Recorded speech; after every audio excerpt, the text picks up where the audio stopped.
Life in the training camp was worse than hell. Every day before dawn, you were up practicing with blades, fists, and hidden weapons. The instructor told you, the Jinyiwei are no ordinary soldiers. You are the Emperor's eyes and ears. The cruelest part was interrogation training. The instructor made you interrogate each other. Whoever broke first was eliminated.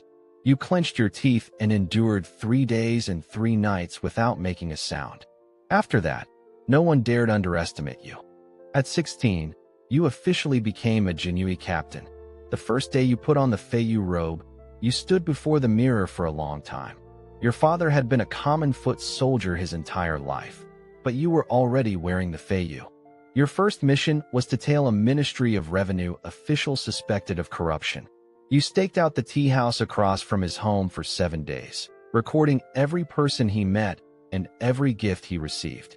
In the end, your report went straight to the Emperor's desk.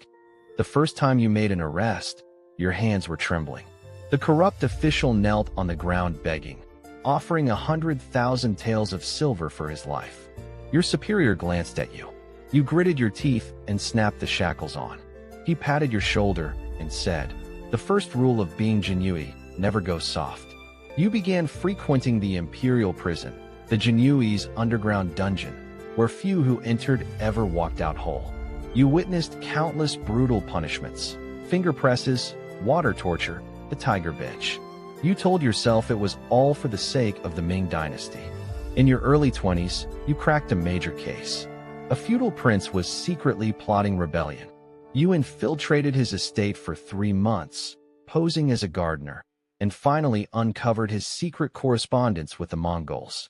The emperor was overjoyed, and you were promoted to Baihu, a centurion. As a centurion, you now commanded over 100 men. You trained them as ruthlessly as you had trained yourself. Your unit quickly became the toughest in the entire Jinyiwei, assigned to the most difficult cases. You began cultivating connections with the powerful at court. At every palace banquet, you stood in the shadows watching.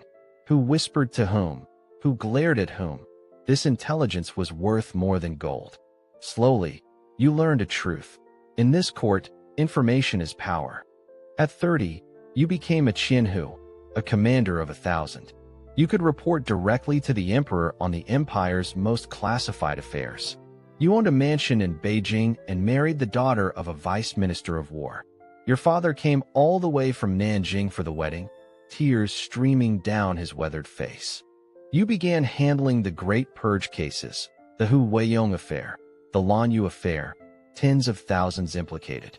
The list you wrote with your own hand decided the fate of countless lives. Sometimes at night, you had nightmares, haunted by the faces of those who screamed and begged for mercy. Your power grew and grew. When you walked the streets, even officials of the 6 ministries would cross to the other side to avoid you. The Jinyiwei's Feiyu robe had become the most feared garment in all of Beijing. The emperor began to grow suspicious of you. One day he asked you point blank, "The Jinyiwei hold so many secrets. Tell me, whom should I trust?" You knelt on the ground, cold sweat soaking through your back. You answered, "The realm belongs to your majesty, and so does my life." You went home that night and didn't sleep a wink. Your wife asked what was wrong. You said it was nothing, but deep down you understood, the old saying that serving the emperor is like sleeping beside a tiger. Today, you truly felt its meaning.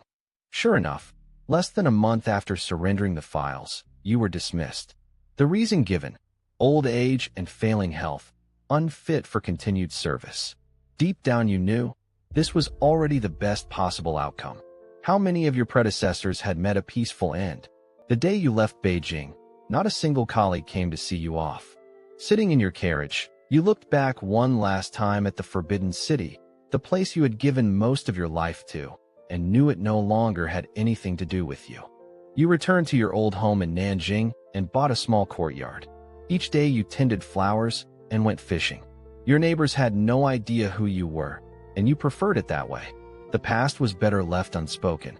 Sometimes you jolted awake in the dead of night, dreaming you were still in the imperial prison. The screams seemed like they would never fade.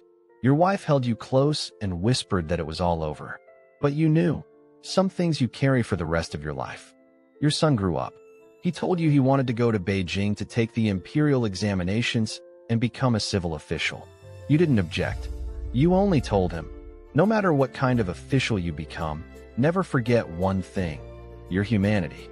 In the winter of your 63rd year, you passed away quietly in that small courtyard. In this life, you rose from the child of a lowly military household to the upper ranks of the Jinyiwei. You witnessed the darkest depths of human nature and endured the most ruthless games of power. Your tombstone bore only 5 characters: Ming Jinyiwei, deceased. No merits listed, no judgments made. But you knew. You lived a life worthy of that Feiyu robe. This has been your life simulation, the life of a Ming Dynasty secret police officer.